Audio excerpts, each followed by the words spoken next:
Want to keep you all updated on what's going on with coronavirus stimulus. Things moving fast, but not well here in Washington. So last night, the House passed a coronavirus stimulus package of $2.2 trillion. But this is the Democratic coronavirus bill. So as we told you, basically over the last 48 hours, there were negotiations on Capitol Hill between Pelosi, Steve Mnuchin from the White House, Secretary of the Treasury, trying to package some sort of deal together for $1,200 checks and more. And I think that they had settled around the $1.5 to $2 trillion figure. Yeah, $1.6 trillion is what Jeff Stein is reporting. So it was floating, and it was very, I tried to check in on this as well. People were telling me it's very fluid. But talks essentially broke down yesterday. So Nancy Pelosi put out a statement during a press conference where she said she does not believe that something is better than nothing when it comes to a coronavirus relief bill, sticking to her guns, drawing saying a hard line. Has to be $2.2 trillion with state and local.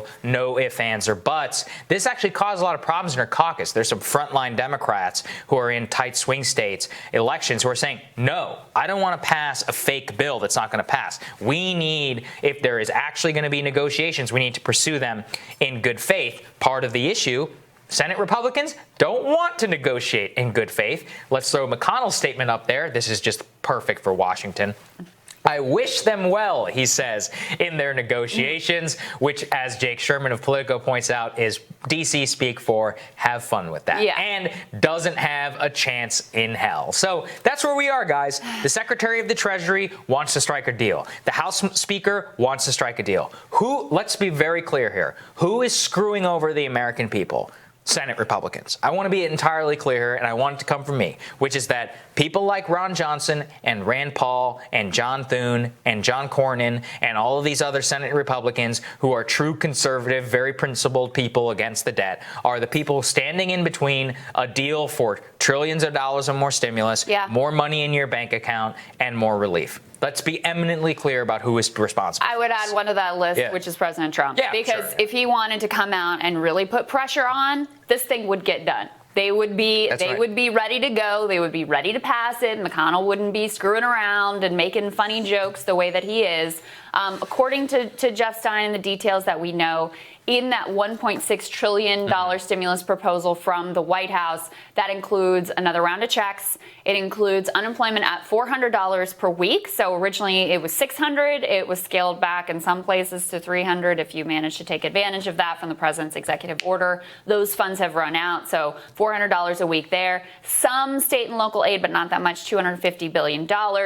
COVID testing, some education money, some money for vaccines, some money for childcare, rural broadband, paid leave, and $160 billion for industry, airlines, and restaurants. Remember, as we covered here yesterday, tens of thousands of airline workers furloughed. Gone. Just as one very obvious consequence of congressional negotiators in the White House failing to provide for the American people, tens of thousands of airline employees furloughed. Those could be rolled back still if they were able to pass something, but you've got three problems. Number one, the president has not inserted himself in a forceful way here, and that is a major problem ultimately. Number two, Democrats are, a little bit mixed on their strategy. Pelosi has clearly determined that she wants to hold a hard line. Politically, I think she's probably in the right. Smart. That, I think it's a smart political maneuver, even as I object to the morality of the consequences of that maneuver for people that are struggling. And then you have Senate Republicans. Let's say that Pelosi did bend to her caucus and say, okay, we're going to go forward with this $1.6 or so trillion stimulus proposal from the White House, which isn't bad. I mean, it's a pretty decent offer, right? It's a serious offer. It's not all that you might want. It still wouldn't get a lot of votes from the Republicans. But it's a serious offer. Let's say that they pass that through the House.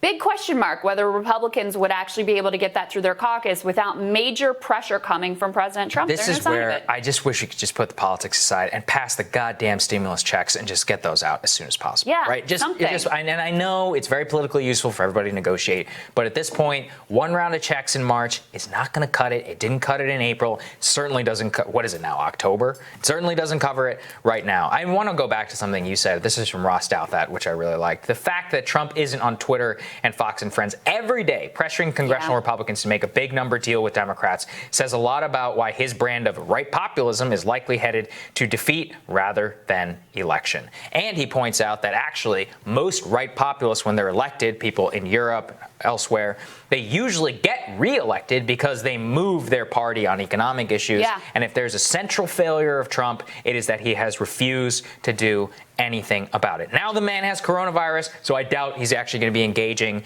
in terms of day-to-day negotiations, and we all lose. It really is terrible. The stakes of this are crazy. I mean, disposable income just fell for the first time since this crisis began. We can see here in August, which reflects that stimulus payments lapse as well as the drop in unemployment insurance across the country. That's everything you need to know, guys. I mean, the people didn't have a lot of average American workers did not have a lot of disposable income at the beginning of the crisis. Now they have even less. I was reading yesterday about how there are millions of people who are facing electricity and water shutoffs, that utility bills are piling up and piling up, delinquent. Of course, rent is eventually going to come due. I mean, the fact that this crisis is so bifurcated has completely insulated the policymakers, the politicians in this town from really understanding the depths of it.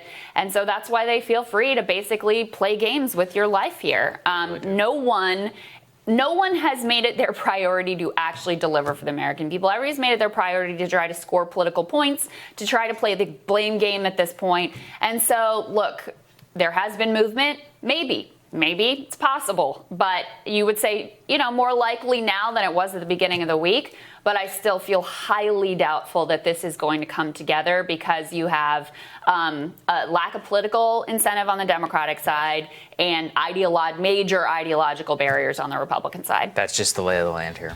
All right, we're going to have more Rising for you after this.